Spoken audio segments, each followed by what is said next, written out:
I'm always a huge advocate of photographers starting out by learning black and white first, followed by color. Matter of fact, most good photography schools work this way.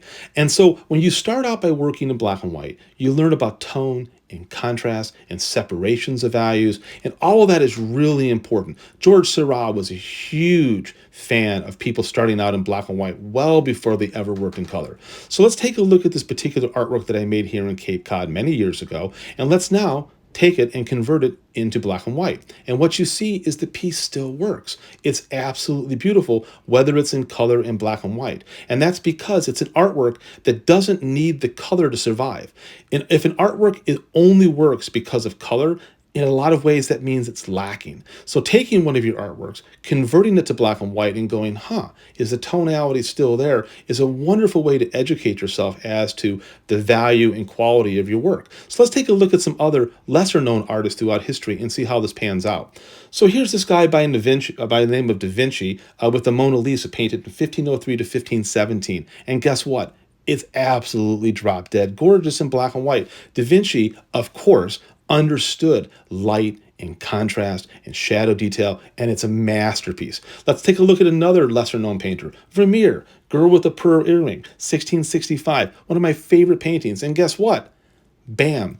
It's amazing in black and white. Who wouldn't love to take this picture in black and white? I would, but the color adds to it. But it isn't just about the color, it's about both. Let's take a look at Vincent van Gogh's The Starry Night, 1889. One of my favorite paintings by Van Gogh. I absolutely love the movement in this piece.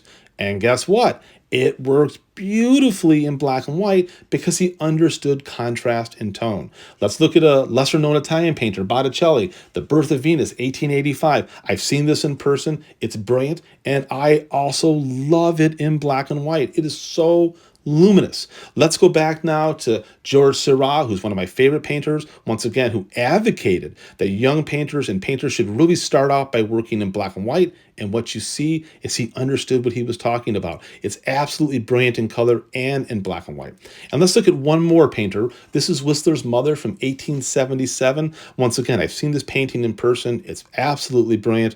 And in black and white, it's equally beautiful. The color adds to the piece. It isn't just about the color. So let's end on a high note here, looking at one of my newest artworks from New Orleans. On the left, you have a cross-processed version, very saturated. On the right, you have a monochromatic version.